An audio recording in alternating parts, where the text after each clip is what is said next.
প্রথমত আমরা আমাদের দেহ সুখের জন্য এই পৃথিবীতে আটকে আছি। আর দেহ সুখটার প্রধান কারণ হচ্ছে জিহ্বা। এই জিহ্বাটাকে যদি আমরা কেটে ফেলতে পারি তাহলেই আমরা ঈশ্বর প্রাপ্তি ঘটাতে পারবো। আর এই জিহ্বাটা কীভাবে কাটতে হবে? দা দিয়ে, বটি দিয়ে, ছুরি দিয়ে? এই জিহ্বাটা কিভাবে কাটতে হবে? এই জিহ্বাটা কাটতে হবে শ্রবণ কীর্তন জলে কর সিঞ্চন। নিত্য সাধুর মুখে শ্রবণ করতে হবে। আপনি যা শ্রবণ করবেন সেটা আরেকজনের কাছে বলতে হবে। যদি আপনি শ্রবণ করছেন, জিহ্বা দিয়ে বলছেন, আলটিমেটলি আপনার জিহ্বাটা কেটে যাবে। ঠিক আছে? তখন আর আপনার জিহ্বার লালসা থাকবে না। আর যদি জিহ্বার লালসা থাকেও, সেটা থাকবে আমি যেন কৃষ্ণ প্রসাদ পেতে পারি, আমি যেন ভগবানের উচ্ছিষ্ট প্রসাদ পেতে পারি। অনেক টেস্টি টেস্টি ছানা, দোকা, লাড্ডু, ননি, ডাল, ঘি, মিষ্টি, ঠিক না, পোলাও, এগুলো যেন আমি পেতে পারি, কিন্তু সেগুলো যেন কি হয়? প্রসাদ হয়, গোবিন্দের উচ্ছিষ্ট হয়। এই লালসা যদি আমরা করতে পারি তাহলে কি হবে? তাহলে আমাদের জিহ্বাটা কাটিং হয়ে যাবে। বুঝতে পেরেছেন? আর জিহ্বাটা যদি আপনি শুধু প্রসাদও খান তাও কিন্তু কোনো ক্রিয়া হবে না। কখন ক্রিয়া হবে? সাধু মুখে যখন শুনবেন, সাধুর সঙ্গে শ্রবণ কীর্তন। ঠিক আছে? শ্রবণ কীর্তন জলে করো সিঞ্চন। যখন আপনি সাধুর মুখে শুনবেন, সাধুর সঙ্গ করবেন, ঠিক আছে, তখন আস্তে আস্তে আপনার এই লালসাময় জিহ্বা কী হবে? খণ্ডিত হয়ে যাবে। জিহ্বারও লালসায় জীব এদি অধিধায় শীর্ণদ্বার পরায়ণ কৃষ্ণ নাই পায়। বুঝতে পেরেছেন? এই জন্য জিহ্বার লালসাটাকে ত্যাগ করতে হবে। যদি শোনেন অমন জায়গায় নিমন্ত্রণ আছে, কান বন্ধ করে রাখতে হবে, নিমন্ত্রণ বাদ। যখন শুনবেন সাধুসঙ্গ তখন কান পরিষ্কার করতে হবে, যে ভালো শুনতে পাইনি, কোথায় সাধুসঙ্গ, কোন বাড়ি, কোন গ্রামে, বিশেষভাবে শুনতে হবে। আপনার নিমন্ত্রণ না থাকলেও কি, যদি শুনতে পারেন যে সাধুসঙ্গ হচ্ছে, কি করতে হবে? যেতে হবে। কিন্তু সব সাধুসঙ্গে যাওয়া যাবে না। অনেক সাধুসঙ্গ হচ্ছে, শুধু নাম কীর্তন হলেই কিন্তু সাধুসঙ্গ হবে না। সাধুসঙ্গের ক্যাটাগরি আপনাকে খুঁজে বের করতে হবে, যে কোন সাধুসঙ্গে গেলে আপনার কী হবে? কাজ হবে। আপনার হয়েছে জ্বর, খেতে হবে প্যারাসিটামল, খেলেন কি মেট্রো, আমের বড়ি খাইছেন, কাজ হবে? কাজ হবে না। আপনার যে রোগ হয়েছে সেই রোগের ওষুধ কোথায়, সেই ওষুধ খুঁজে আপনাকে খেতে হবে। এই জন্য সাধুসঙ্গ হচ্ছে নাম কীর্তন করলেই, তিলক মালা দিলেই কিন্তু সাধু না। আমি আগেই বলেছি, এই সাধুসঙ্গ কি, যে যে যে 4টা নিয়ম পালন করে। প্রধানত কয়টা নিয়ম পালন করে? 4টা। 1 নাম্বার কি, যে সে কোনো আমিষ খায় না, মাছ, মাংস, ডিম, পেঁয়াজ, রসুন এগুলো কি খায় না। 2 নাম্বার কি, কোনো প্রকার নেশা দ্রব্য খায় না, চা, পান, বিড়ি, জর্দা, মদ, গাঁজা ইত্যাদি ইত্যাদি খায় না। 3 নাম্বার কি, 3 নাম্বার হচ্ছে কোনো প্রকার বাজে নেশা নেই, যেমন তাস, পাশা, জুয়া ইত্যাদি যত প্রকার খেলা আছে এগুলো সে বর্জন করে, দ্রুত ক্রিয়া। আর 4 নাম্বার হচ্ছে কোনো প্রকার অবৈধ স্ত্রী পুরুষ সঙ্গ, শুধুমাত্র বৈধ স্বামী স্ত্রীর যে সম্পর্ক, এই ব্যতীত স্ত্রী পুরুষের যে অবৈধ সঙ্গ এগুলো বর্জন করে। প্রথমত একজন সাধু যে, তার হচ্ছে 4টা গুণ থাকতে হবে। এটা হচ্ছে প্রাথমিক স্তর গেল, এরপরে আরও অনেক আছে, বুঝেছেন? এটা হচ্ছে বিষয়। সে শুদ্ধ আহার করবে, সে ভগবানের নিত্য সেবায় যুক্ত থাকবে, এরকম তার অনেক ক্যাটাগরি থাকতে হবে। ইনাদের সঙ্গ করতে হবে। অনেক আছে, অনেক সাধুরা আছে, ঠিক না, অনেক আছে, কিন্তু কি করতে হবে? আপনাকে সঠিক সাধুসঙ্গ খুঁজে বের করতে হবে। এখন দেখা যাচ্ছে অনেক ধরনের সাধু আছে, যেমন কি আপনি একটা অনুষ্ঠানে গেলেন আপনার শ্বশুর বাড়িতে, সেইখানে একজন মাতাজি রান্না করেছে, প্রসাদভোজী মাতাজি। এখন আপনি বলছেন যে আমি কেন খাবো না, উনি তো প্রসাদভোজী মাতাজি। এখন ওই মাতাজি তো তার স্বামীরই মাছ রান্না করে দেয়। কি করে দেয়? মাছ রান্না। যদিও উনি প্রসাদ খায়, কিন্তু ওনার স্বামীকে কি করে? মাছ। ওনার হাতে ভগবান গ্রহণ করবেন না, তাই ওনার হাতেও খাওয়া যাবে না। দেখুন কত কিছু বিচার করতে হয়, ঠিক না? এখন আপনি যদি বলেন তাহলে তো উনি যদি কষ্ট পাবে ওনারে বললি, ঠিক না? ওনারা যদি আমি বলি তাহলে তো উনি কষ্ট পাবে। এখন কষ্ট পাওয়া তো বিষয় না, তাকে খুব সুন্দর করে বুঝিয়ে বলতে হবে বা আপনার শুনতে হবে, বা ওইখান থেকে আপনি প্রসাদ না নিয়ে চলে আসবেন, হয়তো ফল প্রসাদ নিতে হবে আপনাকে, ঠিক আছে? তা আপনি বলছেন ওই একবার খালে কি হবে, আপনার এরকম খেতে খেতে আপনার হৃদয় মলিন হয়ে যাবে। কেন জানেন কেন মলিন হয়ে যাবে? কারণ ওই যে মাতাজি যে কাজ করছে, জীব হত্যা করছে, রান্না করতেছে, ওটা ওনার ভিতর প্রবেশ করেছে, এবং উনি যা রান্না করবেন, যে কাজ করবে, ওইটা ওই খাবারের ভিতরেও প্রবেশ করবে। কি করবে? খাবারের ভিতরে প্রবেশ করবে। তখন আপনি যদি খান, ওটা আপনার ভিতর কি করবে? প্রবেশ করবে। তখন আপনার শুদ্ধতা নষ্ট হয়ে যাবে। আহার শুদ্ধ তো সত্য শুদ্ধ। আপনার যদি আহার শুদ্ধ না হয়, আপনি কোনোদিনও ঈশ্বর প্রাপ্তি ঘটাতে পারবেন না। এই জন্য প্রধানত জিহ্বা, এই জিহ্বাটাই আমাদের বড় শত্রু। গীতায় বলছে মন আমাদের বন্ধু, মনই আমাদের শত্রু। কিন্তু আমি কি বলে জানেন, এই জিহ্বাই আমাদের শত্রু, আর এই জিহ্বাই আমাদের বন্ধু। যদি আপনি জিহ্বাকে একটু কন্ট্রোল করতে পারেন, এই সারা পৃথিবী আপনি জয় করতে পারবেন। কি করতে পারবেন? সারা পৃথিবী আপনি জয় করতে পারবেন। তাই জন্য জিহ্বাকে আমাদের কি করতে হবে? কি করতে হবে? আমাদের জয় করতে হবে।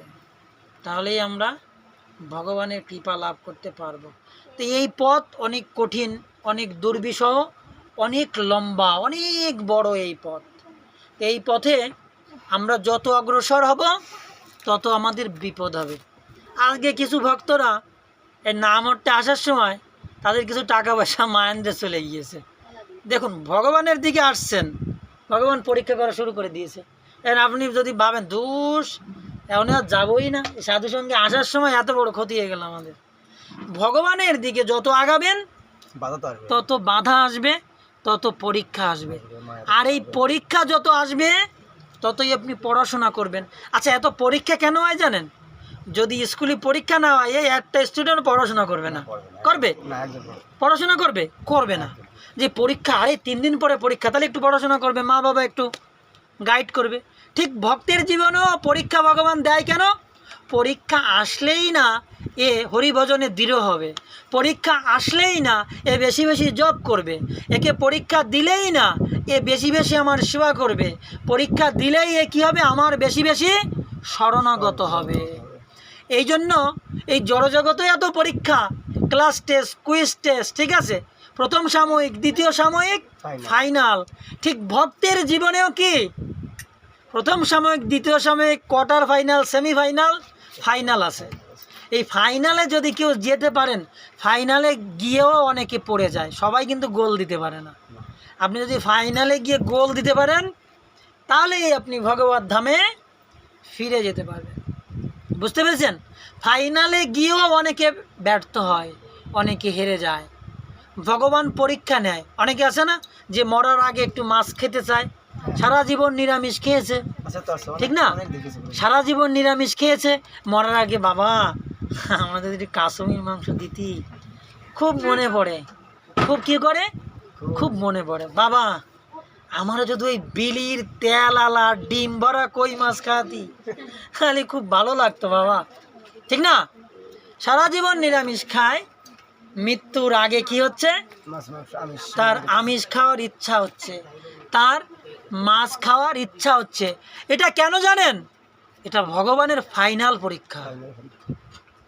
এই ফাইনাল পরীক্ষা যদি আপনি গোল দিতে পারেন, জিহ্বাটা কামড় দিয়ে রাখতে পারেন, বুদ্ধি আপনাকে প্ররোচনা করার চেষ্টা করবে, আপনার অহংকার, আপনার চেতনা আপনাকে ভ্রষ্ট করার চেষ্টা করবে, আপনার আশেপাশের লোকজন, আপনি কাসুম বলার আগে কা বললেই ওরা বুঝে গেল, ও বাবা কাসুম খাবা, বাবা কাছে কা, ও বাবা তুমি কাসুম খাবা, ঠিক আছে বাবা এনে দিচ্ছি, বলছে না না তোর কালা কাকুরি একটু ডাকিয়া। ফাইনাল পরীক্ষা। যারা এই যে মাছ মাংস খেতে চেয়েছে না, এদের ভগবানের বিশেষ কৃপা হয়েছিল, কিন্তু এরা কৃপাটা নিতে পারেনি। আর আমাদের ছেলে মেয়েও বলিহারি, আমাদের আত্মীয় স্বজনও বলিহারি, যদি কই ক ও বাবা তুমি কই মাছ খাবা, আরে কই মাছ খাবো না, ঠিক আছে একটু কলা খাওয়া। তো এটা হচ্ছে বিষয়। তো এই ফাইনাল খেলা, ফাইনাল পরীক্ষা আমাদের প্রত্যেকের জীবনে আসবে। আর এই পরীক্ষায় যদি আপনি উত্তীর্ণ হতে পারেন আর ফাইনাল খেলায় যদি আপনি গোল দিতে পারেন, তাহলেই আপনি ভগবত ধাম অভিমুখে যাত্রা করতে পারবেন। বুঝতে পেরেছেন? আর এর জন্য একটা কাজ যদি আপনারা করতে পারেন, জীবনে কিচ্ছু করা লাগবে না। সেটা কি জানেন? সাধু সঙ্গ। সাধু সঙ্গে হরিনাম এই মাত্র চাই, সংসার জিনিতে আর কোনো বস্তু না। এই সন্তোষানন্দ প্রভু আমার সামনে ওর ভাইরই বলতেছে, আর ভাই বলতেছে, আরে তুমি চলে যাচ্ছ অন্য জায়গায় অনুষ্ঠানে, আমার সরস্বতী পুজো তোমার ভরসা এই করেছে, খেরা করবে। বলছে তোরটা তুই করে না, আমি এই যে সাধুর সাথে চলে গেলাম। ওই পূজা ফেলে আমার সাথে সন্তোষ চলে গেছে, খাসের হাট চলে গেছে অনুষ্ঠান করতে, নিজের ভাইয়ের পূজা। বুঝতে পেরেছেন? সাধু সঙ্গ, যদি আপনি সাধুর সঙ্গ, আমি বলতেছি না যে আমি সাধু, সাধুরা আছে না, ভালো সাধু ভক্তরা আছে না, যদি আপনি সাধুর সঙ্গ ধরতে পারেন তাহলে বলবেন, বুঝবেন রাস্তা ক্লিয়ার। কেউ আপনাকে ধরে রাখতে পারবে না, কেউ আপনাকে বাধা দিতে পারবে না যদি আপনি সাধুর সঙ্গ ধরে রাখেন। এই জন্য বলছে কি, কৃষ্ণ সে তোমারও, কৃষ্ণ দিতে পারো তোমারও শকতি আছি। তারপরে কি বলছে? আমি তো কাঙ্গাল কৃষ্ণ কৃষ্ণ বলি, ধাই তব পাছে পাছে। শুধু সাধুর আসল ধরে বেড়ালেই তো কাজ হবে না। যেখানে গেলেন সাধুর আসল ধরে রাখলেন, হবে কাজ? সাধুর পিছন পিছন ধাবিত হতে হবে, কিন্তু কি থাকতে হবে? কি থাকতে হবে? কি থাকতে হবে? কি থাকতে হবে? আমি তো কাঙ্গাল কৃষ্ণ কৃষ্ণ বলি, যেন কৃষ্ণ নাম কখনো আমার থেকে আলাদা না হয়। এই হরির নাম যেন আমি সবসময় জপতে পারি, সবসময় বলতে পারি, তাহলেই না আমি সাধুসঙ্গের ফল লাভ করে কৃষ্ণকে লাভ করতে পারবো। আর কৃষ্ণ জেনে রাখবেন বৃন্দাবনেও থাকে না, রত্ন সিংহাসনেও থাকে না, কোথায় থাকে? সাধুর হৃদয়ে থাকে। কোথায় থাকে? বৈষ্ণবের হৃদয়ে থাকে। আমি তো বৈষ্ণবের হৃদয়ে বিশ্রাম করি, ঠিক আছে? বৈষ্ণবের হৃদয়ে সদা মোর বাস, আমি সর্বদা বৈষ্ণবের হৃদয়ে বাস করি। এই জন্য একটা কাজ, আর কিছুই করা লাগবে না, শুধু সাধুর সঙ্গটা যদি ধরে রাখতে পারেন, অবশ্যই আপনাদের পরম বিজয় লাভ হবে। পরম বিজয়েতে শ্রীকৃষ্ণ সংকীর্তনম, পরম বিজয়তে শ্রীকৃষ্ণ লাভ করতে পারবেন। সবাই ভালো থাকবেন, সুস্থ থাকবেন। হরে কৃষ্ণ কৃষ্ণ কৃষ্ণ হরে হরে, হরে রাম রাম রাম হরে হরে। জগৎগুরু শিল প্রভুপাদ কি, আজকের আনন্দ কি, গৌর প্রেমানন্দে। তা